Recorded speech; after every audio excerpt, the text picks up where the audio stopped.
Frazer McElmore straightened his tie and brushed his hands down the front of his suit before pushing open the door of the business director's office at Philly Group. "How many times have I told you?" snapped a voice from within. "Knock on the door before you come in. How hard is that to remember?" "My wife, can you stop reminding me of the rules?" he asked, smiling bitterly. He had anticipated the scolding, but it had still hurt. Natalia Laples, the business director of the real estate group, glared at her husband. "You know, because I'm your wife, I've tried to cut you some slack. You've been working here for 3 months, and I've tried to get your name out there. Tell me, how many properties have you sold?" Frazer shuffled his feet uncomfortably and said nothing. "You haven't brought in even a single customer," she went on. "What have you been doing? Just sitting around like you do at home? With the current housing market situation, even a fool would be better than you." Hearing the volume of his wife's scolding, Frazer immediately closed the door behind him. At the very least, he couldn't let others hear the embarrassing firing he was a victim of. "Why do you bother shutting the door?" she asked mockingly. "Even if you shut the door, it's not like everyone doesn't know how much of a joke you are." She shook her head in disgust.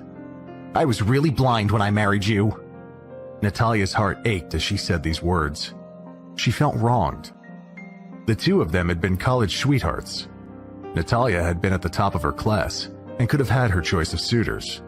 However, in the end, she had chosen Frazer. Frazer sat with big dreams for his career. After graduation, he even started his own business. Unfortunately, it had failed. He hadn't recovered from the failure. Instead, he stayed home and cared for the household. He would cook and clean while Natalia worked. He had done that for 3 years until Natalia's family couldn't watch him being unable to bring in a more considerable income. They had given Frazer an ultimatum. He needed to find a job with a salary of at least $10,000 a month. San Clemente, California was a beautiful town, but there weren't many jobs that could pay that much. Thus, Natalia had no choice but to swallow her pride and offer him a job in the sales department at a real estate company where she was the business director, the Philly Group. Now, as Frazer stood in Natalia's office, she had come to regret that decision. Frazer didn't reply for a long time. He glanced uncomfortably at her. His heart softened, but he still felt helpless. "Natalia," he begged, "it's not that I don't want to work hard. It's that the sales manager always steals my customers." The sales manager hates me, he thought. The whole department hates me. That's why, from day one, I haven't been able to keep a customer. "Frazer, how many times have I told you? You need to learn how to be objective, take some initiative and responsibility." Natalia spoke with a firm voice. He sighed. Very well. I'll try harder, I promise." She glared at him and then passed him a piece of paper with 2 phone numbers on it. "I don't believe that," she said coldly. "I'd rather believe that pigs can fly. Look, I'll try to help you out again. I've already talked with these 2 clients." She used her chin to indicate the numbers on the paper. "You just need to contact them," she said with an evident look of hopelessness. Frazer felt a burst of embarrassment, but he was also touched. His wife always had a sharp tongue, but a soft heart. After taking the piece of paper, he dejectedly left her office. As soon as he stepped out of the door, he heard laughter erupting from the previously quiet sales department. A salesperson, Tarsin Linster, quickly grabbed a cloth and began wiping down a desk before running over and passing the cloth to Frazer. "McElmore, come on, hurry up and get back to work. You're so good at housework. Please, tidy up the office." Tarsin laughed mockingly at Frazer before saying, "I don't understand you. Director Laples makes plenty of money. She can support you just fine. Why don't you run on home and get back to your classic housework and cooking? Why are you trying to steal work from the rest of us? You're worthless here." "Scram, Tarsin." Joe Parker, one of the higher-up salespeople, pushed the salesperson away. Frazer didn't trust Joe any more than he trusted Tarsin.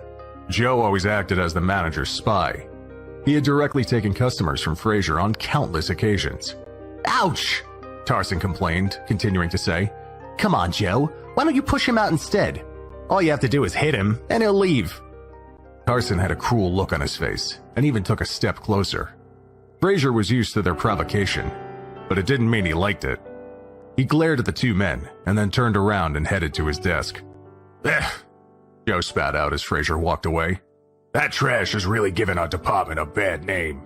When the mocking voices faded and everyone started to get back to work, Frazer unfolded the note Natalia had given him. However, just as he was about to call the first number on the list, a large, middle-aged man walked over to stand beside his desk. Frazer peered up into the irritated face of his manager, Peter Earle. Peter glared condescendingly at Frazer before asking, "Macklemore, who gave you permission to use your personal cell phone on company time?" "I'm calling a client," Frazer said shortly. "Oh, really?" Peter sneered. "Do you really think that you'll succeed in making a sale? Why are you so stubborn?" Peter waved his arm towards the other salespeople. "Look at them. They can sell a property every few days. Then we have you. You're worthless. If it wasn't for the fact that your wife is the boss, I would have fired you long ago. Do you really think you can earn the same salary as those guys for doing nothing?" After his rant, Peter glanced at the two phone numbers on the piece of paper and grinned evilly. "Macklemore, this is your last chance," he said, issuing an ultimatum. "If you can sell 100 properties by 9 o'clock tomorrow morning, you can stay. I'll even give you a promotion. If you don't, you can pack your stuff and leave." Peter closed his warning with an evil grin. A murmur went through the sales department as everyone heard the almost impossible task on Frazer's hands. Although the employees knew that Peter was determined to get rid of Frazer, they never expected him to be so ruthless by demanding the young man to sell 100 properties in less than 24 hours. The most that the department had ever sold was a combined effort among the entire staff to sell 89 properties in 2 weeks. Selling 100 in a day was an unrealistic goal. News of the challenge quickly spread through the entire building. Soon after, Natalia also heard the news and rushed out of her office. Although she knew that Peter was deliberately making things difficult for Frazer, and she didn't like it, she still greeted her sales manager with a forced smile. "Mr. Earle, aren't you being a little impractical?" she asked. "Do you think those numbers are actually—" "Don't say anything," Peter interrupted Natalia coldly. "Director Laples, it was because of that idiot that our entire sales department became the laughingstock of the Philly group and even the entire San Clemente real estate industry. Therefore, I have a responsibility to my team that can't be avoided." Peter stood up straight and announced, "By 9 o'clock tomorrow morning, if your useless husband can't sell 100 properties, then he'll be kicked out, and you'll be dragged along with him. Of course, in the meantime, feel free to help him out. He's going to need it." Looking at Peter's malicious smile, Frazer had the urge to punch the man in his smug face. But when he saw Natalia's unsteady feet, he rushed forward to support her. "Are you all right?" he asked softly. Natalia was still in a daze. She had come to the company soon after graduating from college and had worked hard to reach her current position. Now, in the blink of an eye, it could all be lost because of the ultimatum to her husband. "Have all these years of hard work just gone down the drain?" she wondered. "If I lose my job over this..."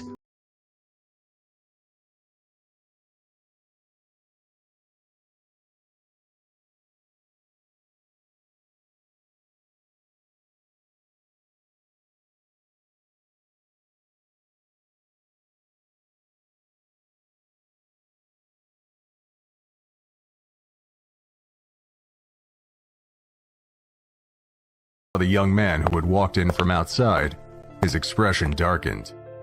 The young man was dressed extravagantly. Even the sunglasses he wore were worth hundreds of dollars. He was Moss Ferlin, a junior executive of the Philly Group. During Frazer's 3 months in his new position, he had seen Moss harass his wife countless times. It was a good thing that Natalia had some keen observation skills and could defend herself. Every time Moss tried to pester her, she was able to avoid his moves with great ingenuity and rationality. Regardless, it was annoying, and now that he had appeared at this awkward moment, Frazer had a bad feeling. "Director Laples, what's going on?" Moss asked in a strange tone. Before Natalia could respond, Peter stepped up and immediately explained the situation. Moss nodded and agreed, but paused thoughtfully before asking, But Mr. Earl, aren't you being a little too heartless? Especially by involving our lovely director Labels in your threat. Moss thought about it for a while and came to a conclusion saying, "How about this? Let me take care of this little situation for now." Immediately, Moss's gaze turned to Natalia as he sized her up suggestively. "Natalia, you've worked hard to get where you are with the company. I appreciate your hard work. You should understand this, even without me saying anything. Have dinner with me tomorrow evening, and we'll talk about how we're going to proceed. Perhaps I can think of a way for you to get a promotion. I think it's supposed to be cold tomorrow, so be sure to bring your stockings." He smiled provocatively. Natalia bit her lip. She clearly knew what Moss was suggesting. Frazer wasn't stupid either. He naturally understood the hidden meaning behind the junior executive's words. "Do you think I don't exist?" Frazer exclaimed. He could let a lot of things slide, but when it came to his wife and her dignity, there was no way he could tolerate such an innuendo. Frazer was about to explode, but Natalia suddenly stopped him. "Stop it, Frazer. Don't you think you've caused me enough trouble already?" She turned away before anyone could see the embarrassment on her face. She was confused and didn't know what to do. Glancing at Frazer again, Moss grinned. He leaned over and whispered, "I might as well tell you. I've taken a fancy to your wife and plan to sleep with her. Someone like you can't stop me because you simply can't compete." Moss left with a burst of laughter while Frazer kept his head down. He dug his fingernails angrily into the flesh of his palms. Moss had completely embarrassed him and trampled all over his dignity. Later that evening, after Frazer had left work, he stood on the bridge and watched the flow of traffic below, his mind lost in thought. As his thoughts coalesced, his gaze grew colder and more determined. "No matter how wronged I am, I can still endure it," he muttered to himself. "But if anyone goes after Natalia, all bets are off. I'll personally send them to hell." He took out his phone, found a number he hadn't used in years, and clicked on the call icon. The phone quickly connected, and an excited voice could be heard from the other end of the line. "When I picked up my phone and saw who was calling, I couldn't believe it. Is it really you, my young friend? You finally called. Did you know I—" "Uncle Sam," Frazer interrupted the person on the other end of the line. "I'm in some trouble right now. I need your help." "What?"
Cheap cigarettes, lit one up, and took a long drag.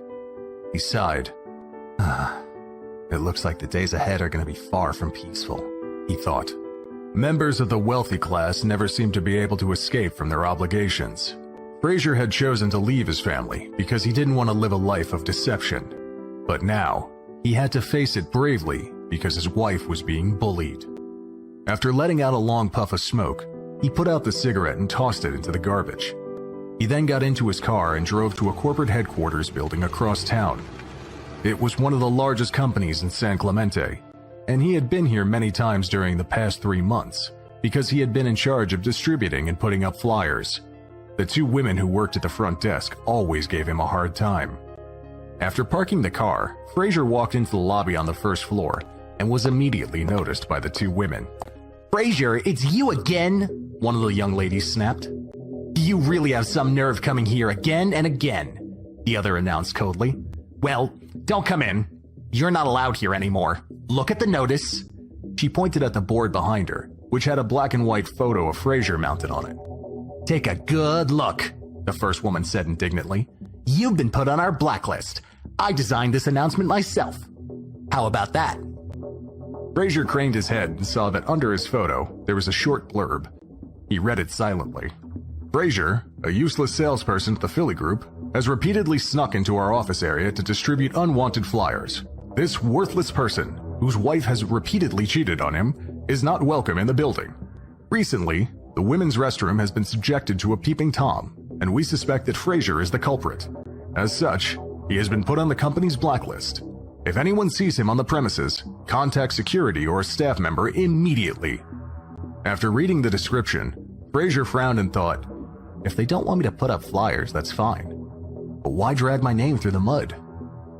Frazer took a deep breath and resisted the urge to lower himself to the level of the 2 women at the desk. He ignored the notice and said coolly, "Tell Mr. Wilson that I'd like to see him. Now." "Who's here to see Mr. Wilson?" asked a voice from behind them. At that moment, a balding middle-aged man walked out of the elevator. When he saw Frazer, he heaved a sigh and said, "Oh, so it's you. What are you doing here? Still trying to sell properties?" The man walked up to Frazer and sneered, "Maybe you're trying to sell your own property. Isn't it on the smaller side? Do you think my boss would like that? You're a fool." One of the women at the desk piped up, "Mr. Cole, I agree. Do you want me to call security?" She reached for the desk phone and started pressing the buttons. Frazer narrowed his eyes, snorted quietly, and then he smiled. He took a step back and sat down on the couch in the waiting area. Mr. Cole and the others stared at him in surprise. "Well, you're right about one thing," Frazer said calmly. "I'm here today to sell my house to your boss. In fact, I don't want to sell 1 property. I want to sell him 100. With that, Frazer took out his cell phone and directly called Henry Wilson, the corporation's president. His tone was full of arrogance as he ordered Henry to meet him in the lobby on the first floor within 3 minutes. Frazer's actions made the manager, Robert Cole, and the 2 front desk staff freeze in shock. They looked at Frazer and how he was dressed, and marveled at his audacity. One of the women began to snicker. Soon the 3 of them started to laugh at Frazer. Robert was overjoyed at the foolishness of the young man. "You want to sell the boss 100 properties? I'll tell you what. If you successfully sell Mr. Wilson your properties, I'll kneel down and lick your shoes in front of everyone." As soon as he said that, a team of security guards rushed in. Robert was in no mood to waste any more words on Frazer. He impatiently waved his hand. "Take him away."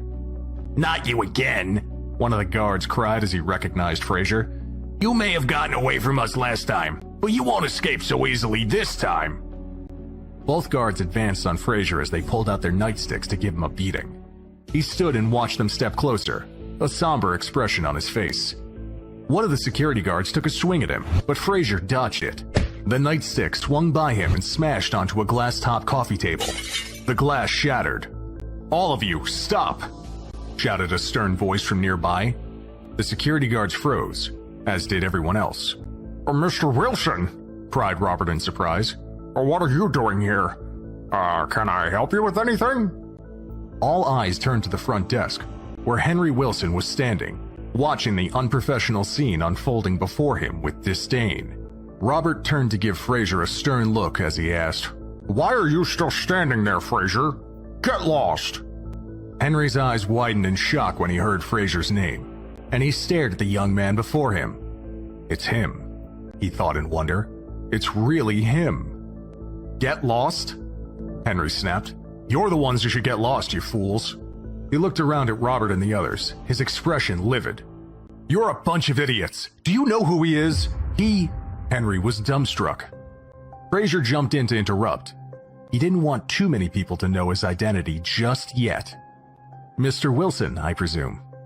I hope that you're available tomorrow morning at 9 o'clock to personally come to the sales department of the Philly Group to purchase 100 properties. Robert stared in shock. Had Frazer really asked his boss to purchase so many properties? He found himself even more startled a few moments later when Mr. Wilson spoke. No problem, Mr. McElmore. I'll make sure to be there on time. The onlookers gasped and murmured to one another. Frazer turned his gaze on the stunned manager. Well now, Mr. Cole, I'm an honorable man. I don't think there's any need for you to kneel down and lick my shoes. Your mouth is too dirty and smelly anyway. He glanced at his watch and saw that it was almost 6. He mumbled something incoherent about cooking dinner and hurried out. Henry watched in consternation as the young man left. Was he actually saying something about having to cook dinner? He mused.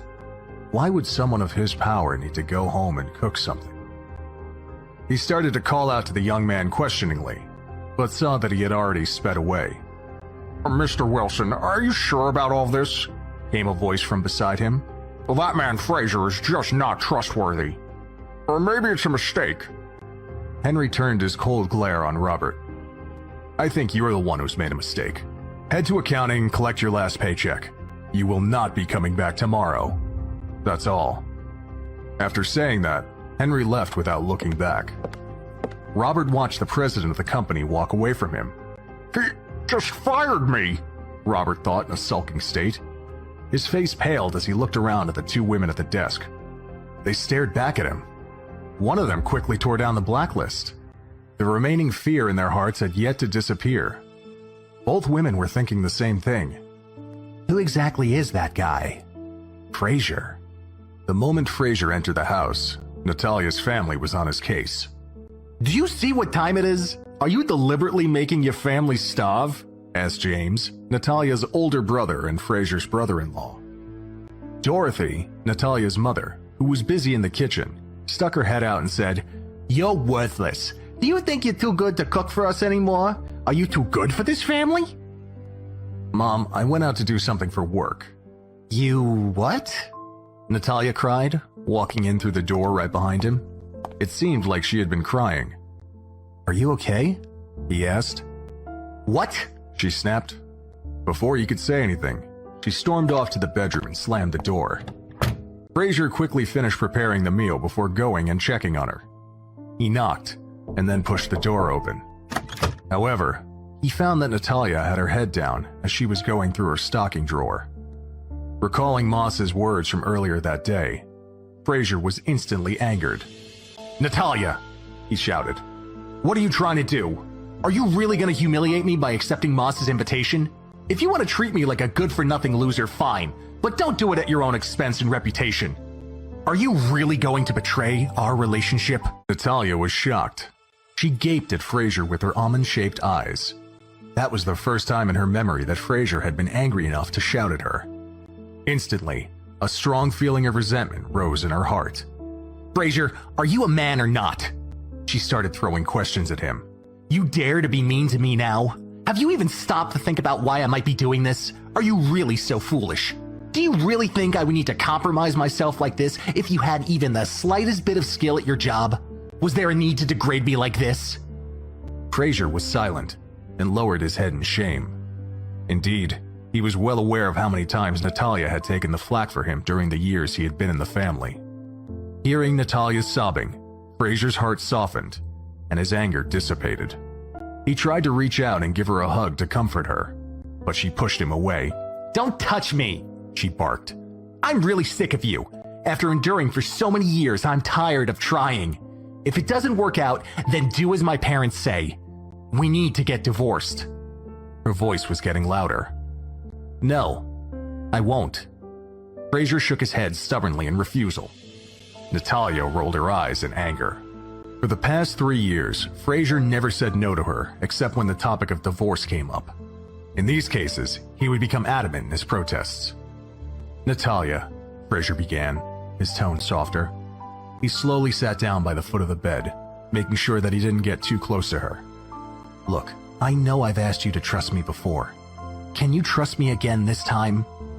Trust you again? Natalia grimaced. She had already heard those words countless times, and it had convinced her of one thing. Men were liars. However, when she turned toward him and saw Frazer's serious expression, one that she had never seen before, she swallowed the words that were about to come out of her mouth. She didn't know if it was an illusion or not, but his demeanor gave her a sense of reliability and control. Seeing that she was silent, Frazer inched closer and gently held her cold hand in his. Natalia, do you still remember the promise I made to you? The promise that no matter what happens, I won't let you get hurt. Trust me one last time, okay? I have a surprise planned for tomorrow. Whatever you have planned, don't try it, she warned as she pulled her hand away. There is no way you'll be able to sell 100 properties. It's impossible. Don't make empty promises. She reached for her bag and started to stuff stockings into it. Suddenly, she paused, looked at him, and spoke with a sense of calmness kicking in. Look, I'm not cheap or foolish. Even if I do meet with Moss tomorrow, I won't let things go too far. With that, Natalia left the room to eat dinner with the family, leaving Frazer sitting alone on the end of the bed with a wry smile on his face. She's being naive, he thought. If she has dinner with Moss tomorrow, it will be like sending a lamb into a lion's den. I'm sure Moss has 100 ways to try to get her to sleep with him.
Hand on the table and asked, Why should we?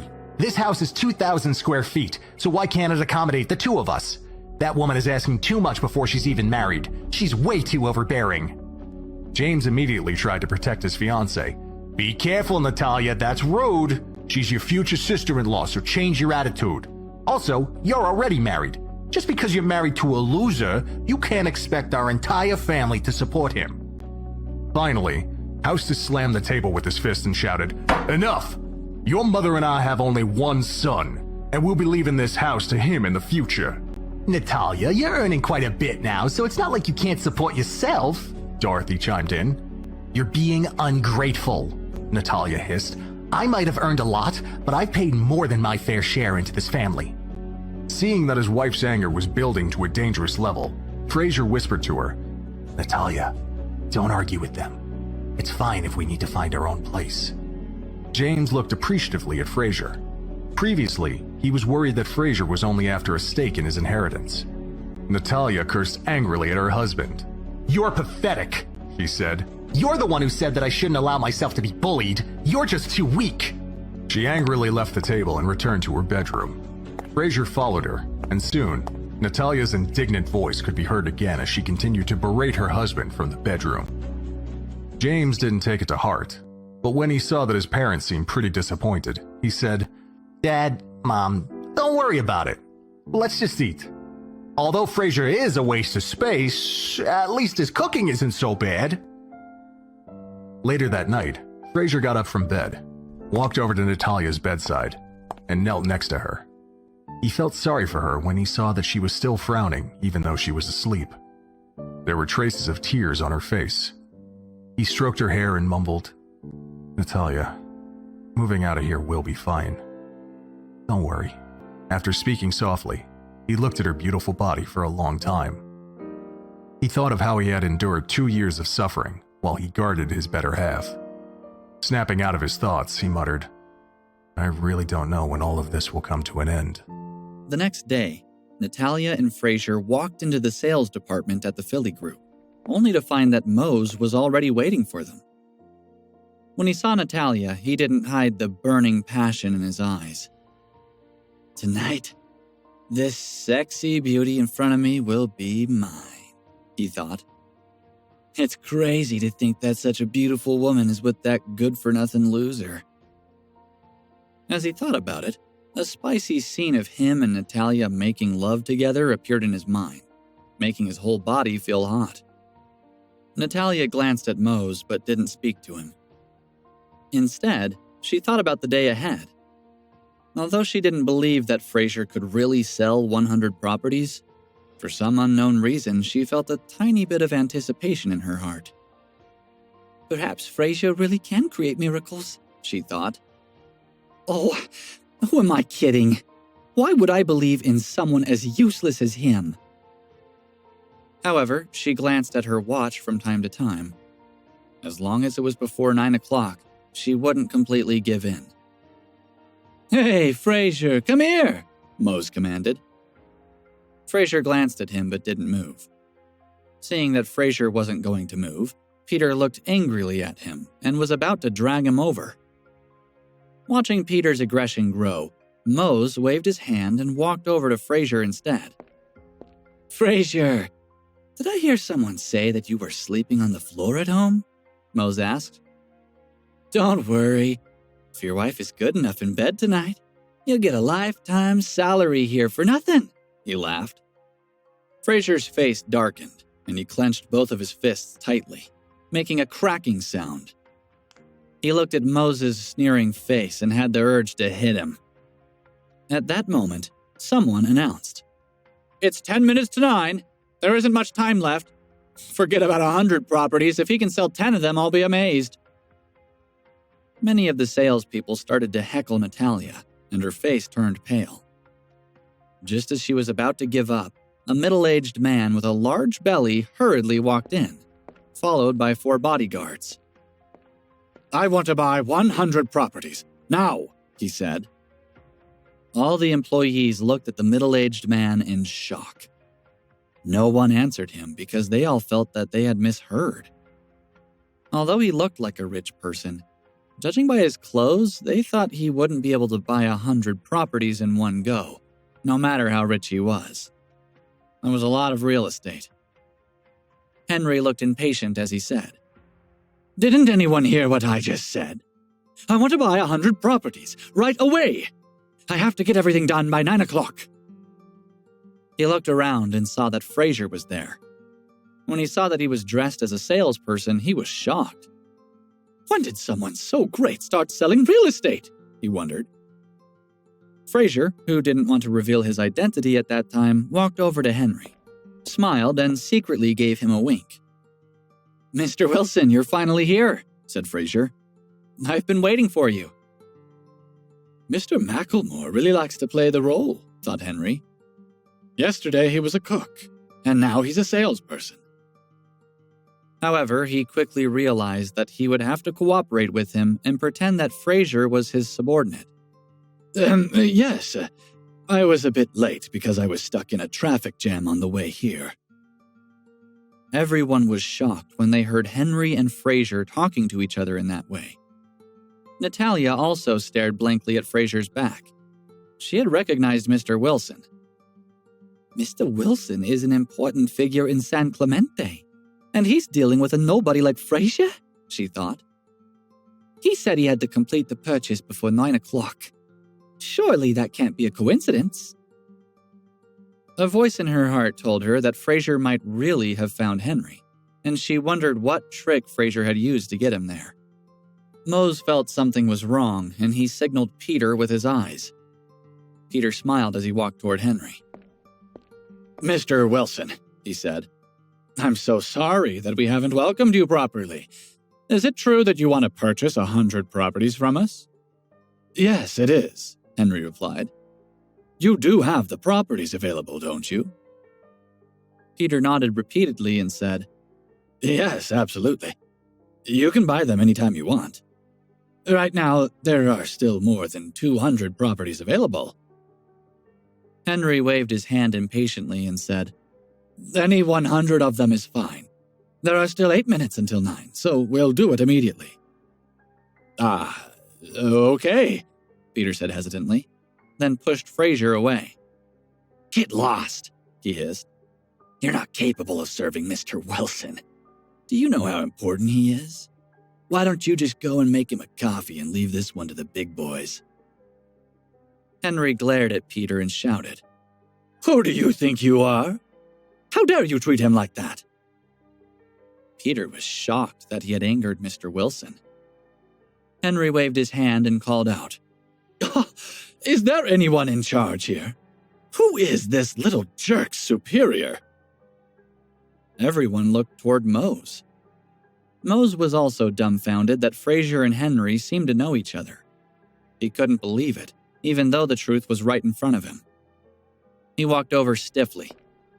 When he was face to face with Henry, whom even his father had to fawn over, he gave a forced smile and said, "Hello, Mr. Wilson. My name is Mose Ferlin, and I'm an executive here at the Philly Group. I'm in charge. May I ask—" "Cut the crap and get someone to help me," Henry interrupted. "I brought the money, so let's get the transaction moving." He glanced disdainfully at Peter and said, "And I don't want to see this man again." Peter's face turned pale as he looked at Mose. "Yes, sir. Understood," Mose said quickly. He waved to Peter while instructing all the employees to go through the procedures for Henry. "Let's go. You won't be working here anymore because you're fired," Mose said coldly. "No, please no," shouted Peter. He begged Mose to allow him to stay. He had always been loyal to Mose, so he couldn't accept that he was being told to leave. "Mr. Ferlin, I'm your man. You can't really want to let me go, can you? Please reconsider. I thought we were friends," he pleaded. Mose looked Peter in the eye and said, "I like you, Peter, but I'm a businessman, and business is what counts. Compared to selling 100 properties, you're nothing. Besides, do you think I'll offend Mr. Wilson to save you? You were wrong to upset him, and now you have to pay the price." Peter was about to say something more in his defense, but Henry had already gestured to one of his bodyguards. The bodyguard nodded, grabbed Peter's arm, and dragged him out of the office. A series of screams could be heard from outside, causing many of the employees to gasp. The time was 8:59. Under the joint efforts of the staff of the sales department, the procedures for the sale of 100 properties were all completed. Henry called for his subordinates to put the contracts away without even looking at them. He then looked at Mose with a straight face and asked, "Do you know under whose name these sales should be credited?" Mose nodded reluctantly. He knew what Henry wanted and wasn't prepared to go against him.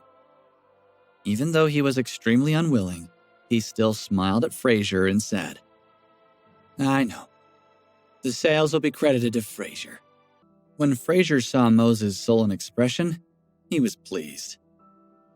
"Mose, my wife doesn't need to wear sexy lingerie when she eats with you tonight, right?" Mose's face turned red as he heard the sniggering around him. He glared at Frazer and shook his head. "There's no need. I was just joking," he said. At that moment, Natalia walked over and bit her lip as she looked at Frazer with an enigmatic expression. "Frazer sold 100 properties for the company. So how are you going to reward him?" asked Frazer. "Don't worry, Mr. Wilson. I'll send a commission to him right now. According to the price, it should be given at the rate of 100 to 200% of the standard rate of the commission." In no time, Frazer's phone received a message. Natalia snatched the phone from his hand and opened the message. It contained the details of his commission, which was $300,000. She covered her mouth in excitement. It was her first time seeing someone earn so much money in one go. Her good-for-nothing husband had finally succeeded. As he looked at Natalia's excited face, Frazer smiled. The meticulous Henry could even see the traces of love in his smile. "It seems like Mr. Macklemore isn't just playing with this woman. He really likes her," he thought. "This Fairland guy actually wants to seduce Frazer's wife and believes that his work performance isn't good enough. Let's see what I can do about that." He looked at Mose coldly and said, "I feel that your sincerity isn't good enough yet." "Not good enough? Mr. Wilson, as a token of your gratitude to Frazer, you should apologize to him properly." "Apologize properly?" cried Mose. He was horrified, and the other employees looked shocked. "Mr. Wilson, you're asking too much of me. I'd rather not sell 100 properties to you than to apologize to this loser," Mose said with a dark expression. "So you won't do it," Henry said. He then opened his phone and called Victor Ferlin, who was head of the Philly group and Mose's father. After Victor found out what had happened, he immediately called Mose and scolded him. "You little bastard," he shouted. "You're always causing trouble for me. I'm warning you that if you don't follow Mr. Wilson's instructions, you can forget about your stake in the corporation." After hanging up the phone, the bitterness on Mose's face became even more apparent. However, he also understood his father's feelings. Although he resented his request, Henry nor his father could be refused. After taking a deep breath, he decided to face it. Clenching his jaw and closing his eyes, he turned to Frazer and said, "Frazer, on behalf of the Philly group, I apologize for any grievances we have caused. I thank you for your outstanding contribution, and I hope you will stay with us and close more sales for the company." While the employees present didn't dare to do so, the customers all picked up their phones to record the scene. Soon, their social media accounts were filled with clips and information about what had happened at the Philly group that day. Before long, everyone was talking about how an executive of the Philly group had been forced to apologize to a sales representative. Frazer sneered as he took off his work badge and threw it at Mose's face. "Sorry, but this place is too small for me. And the people here are too petty and spiteful. So I have no interest in staying here any longer." When Natalia looked at Frazer, she saw that he seemed as if he didn't care about anyone there, and she was surprised at the change in him. Those who had jeered previously kept quiet, as if they were afraid. Frazer reached out and touched Natalia's chin affectionately, smiled and asked, "What about you? Do you want to come with me?" She nodded, but then remembered that there were still customers who needed to speak to her. So she said, I still have some clients to deal with." "All right," Frazer said. "I'll pick you up at the end of the day." "All right." As she watched him walk away, she steeled her resolve and stood up straight. Then, with trembling hands, she sent a message to a good friend. "He really didn't lie to me this time, and I got a surprise that was both wonderful and shocking." Natalia realized that she had lost her composure. She pursed her lips and looked at Mose, who was staring at her gloomily. He looked like a hungry wolf watching a lamb running away, full of disappointment and anger. Without bothering to say another word to him, she turned around and walked away. It was obvious that the sale of 100 properties by her husband had given her quite a bit of confidence. Mose was so angry that he felt like he was going crazy. He threw a coffee cup against the wall, smashing it into pieces, then left the office in frustration and drove to a bar. Once there, he opened his phone and checked what was happening on social media. He saw that it was full of information about him. Whenever he read a comment that mocked him, he would down another shot of whiskey. After a while, he had consumed a large amount of alcohol, and his entire body was muddled, while his mood had only grown worse. "You little bastard, Frazer," he muttered. "You piece of trash. You got lucky with Henry. But just wait. They said I wanted to sleep with your wife, so I will. There's no woman in San Clemente who I can't sleep with." After cursing for a while longer, he gritted his teeth, and with a fierce look in his eyes, he found a number on his phone and called it. The call connected quickly. Mose cleared his throat and stood up straight, as if he were being very respectful to the person on the other end of the phone. "Hello, Mr. Mendez? It's Mose Ferlin of the Philly Group. I had a meal with you recently." "Mr. Ferlin, you're quite popular at the moment." The man on the other end of the call laughed. Hearing the sarcasm in the man's voice, Mose tried hard not to flare up. After a moment, he got to the point and said, "Gary, I want to ask you to help me deal with a woman. You can name your price, and I won't haggle with you." At the same moment, in a rather classy coffee shop, Frazer took a sip of his coffee. He glanced at Henry, who was standing beside him, and said, "Mr. Wilson, sit down. It's uncomfortable for me to talk to you while you're standing." Henry sat down, and Frazer said, "I don't want to reveal my identity yet." "I understand, Mr. Macklemore. Don't worry about that. Just tell me what you need me to do."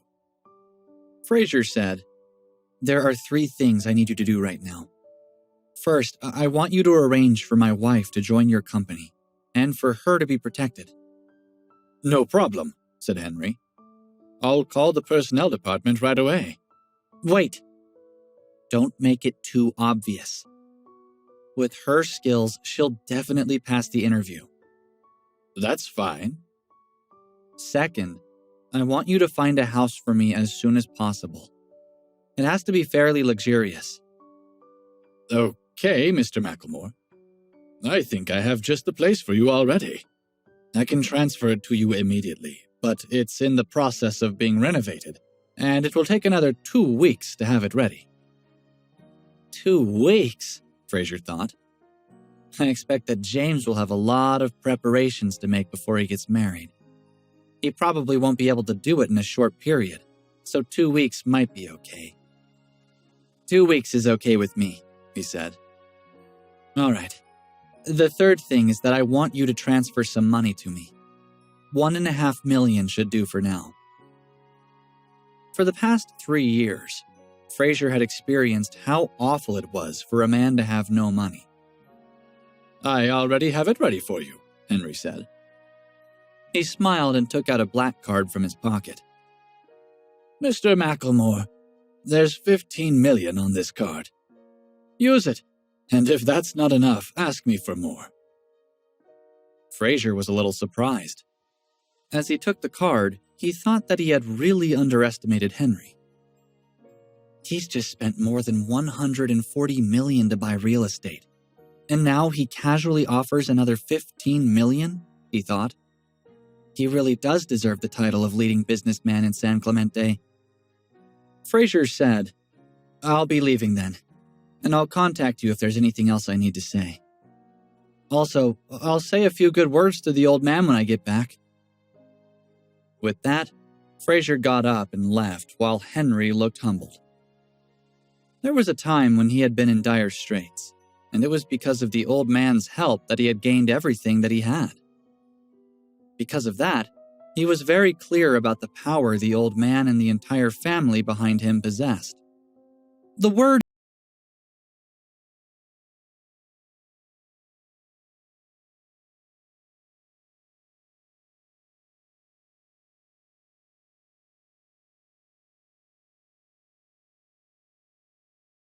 Turbo's sports coupe. He smiled gently and waved at her. She narrowed her eyes in suspicion, but found herself captivated by the car. Walking around their dashing new ride, she ran her fingers over the white fenders and the chrome detailing.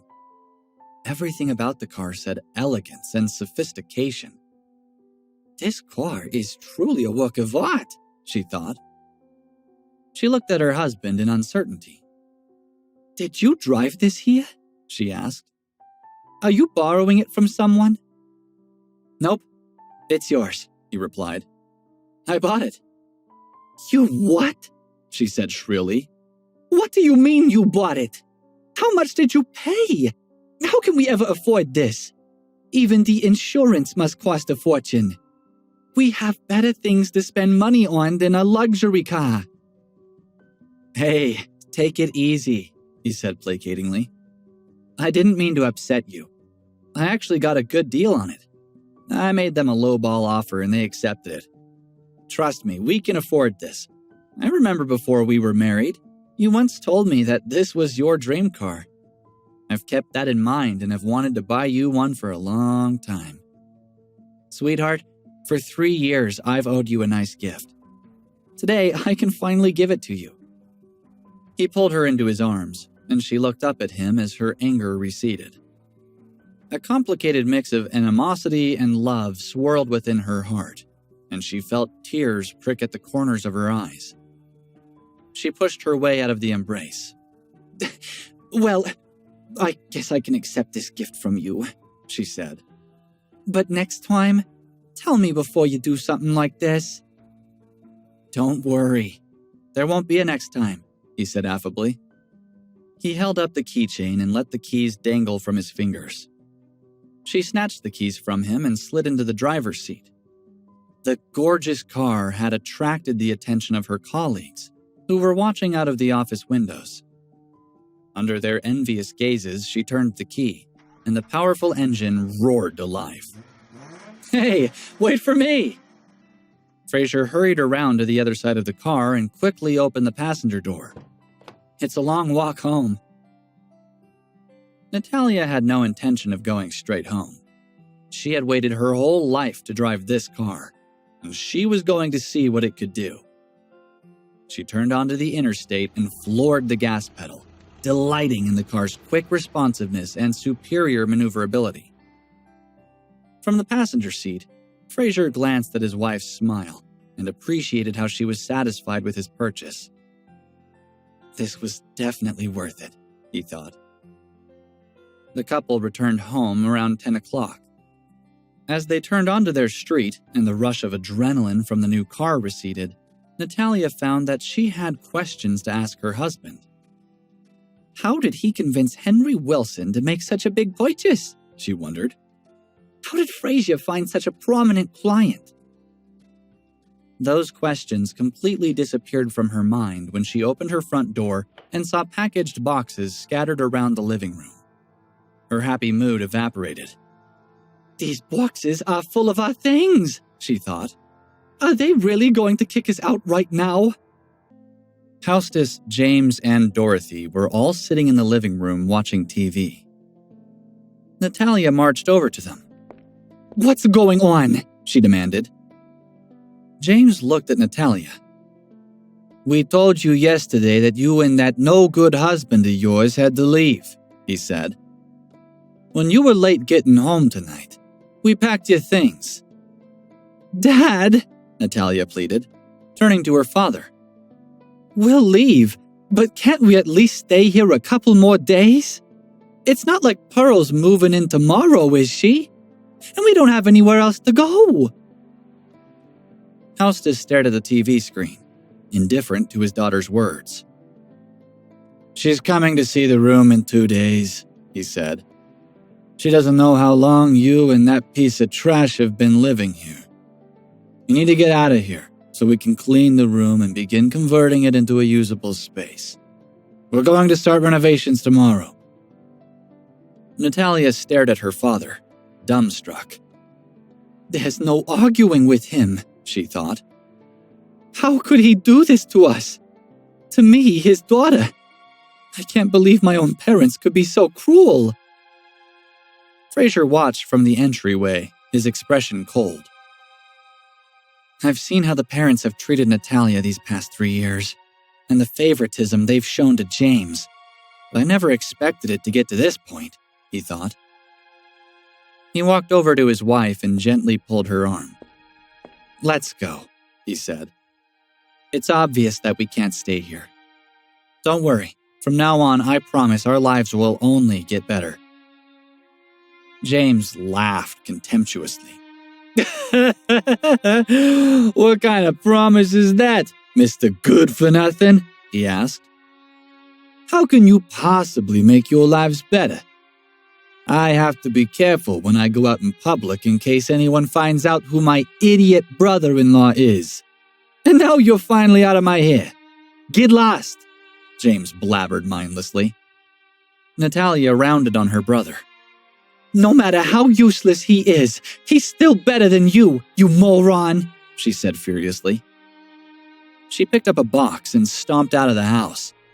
Frazer followed her. As they carried boxes out one by one, James smiled in satisfaction. "At least you two know your place now," he thought. "And I'm finally rid of you. I'm sick of you watching me with your secret envy." Dorothy watched them in dismay, and she finally got up. "I can help," she said. "Let me call you a car at least." "There's no need," Natalia snapped. "We already have a car. From now on, there's nothing we need from this family." "A car? What car?" Dorothy asked. "Don't listen to her, Mom," James said. "She's just lying to make you feel bad." "Actually," Frazer interjected, "she's telling the truth." Frazer looked at James, ready to explain further. Natalia just rolled her eyes, grabbed Frazer's sleeve, and dragged him with her out the door. Dorothy watched the interaction between the three of them. "I always knew that Natalia had a temper," she thought. "But what does she mean about having a car?" Curiosity got the better of her, and she followed her daughter and son-in-law into the yard. Her eyes widened at the sight of the brand-new sports coupe parked in the driveway. Natalia was angrily shuffling boxes, trying to decide how to fit them all into the car. "Natalia!" Dorothy gasped. "Where did this come from?" "We bought it," Natalia snapped. She was pleased to see the look of shock on her mother's face. She winked at Frazer.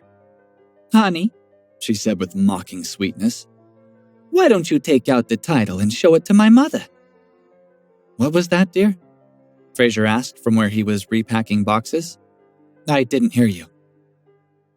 Natalia rolled her eyes again, this time at her husband's stupidity.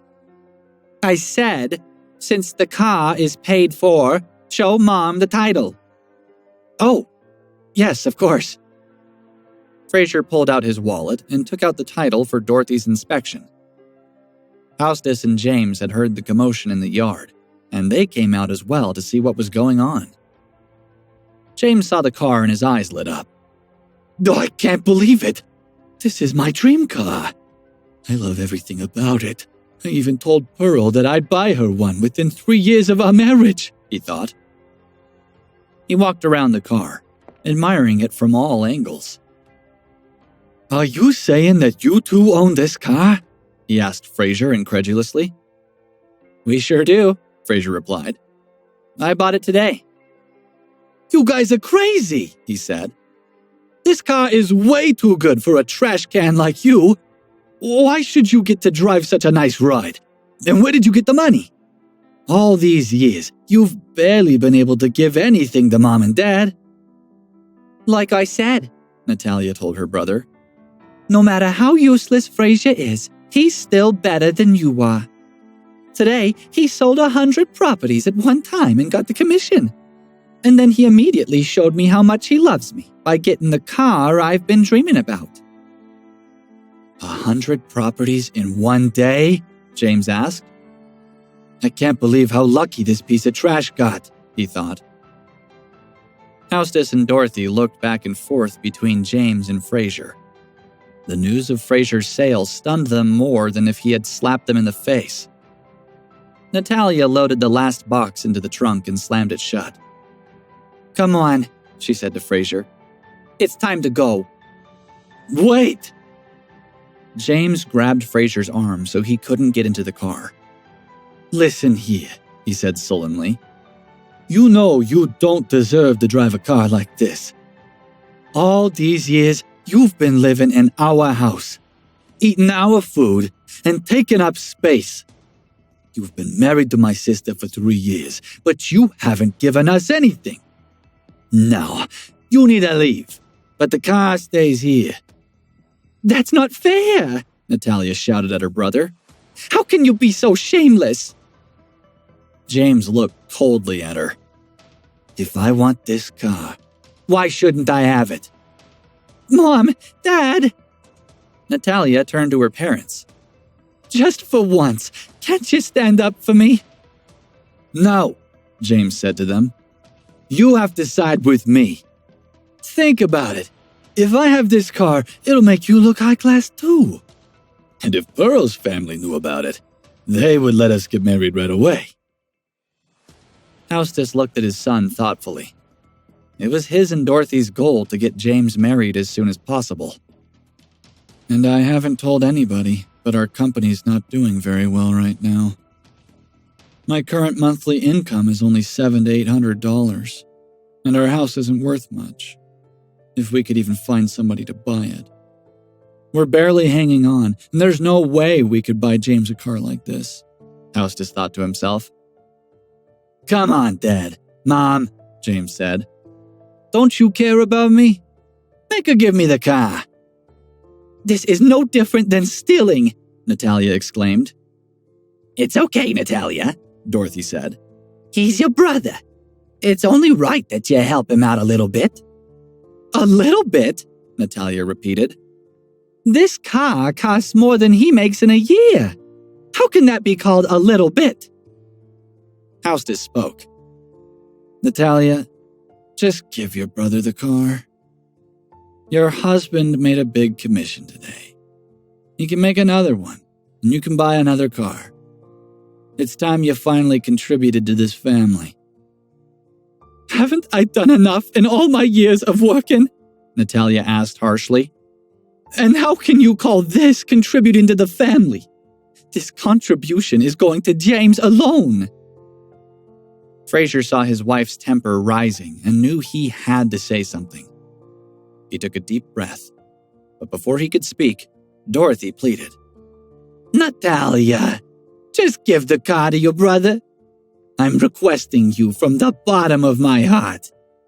Discover this modern age male Cinderella story in the audio series Unraveling the Son-in-Law, only on the Pocket FM app. Download today.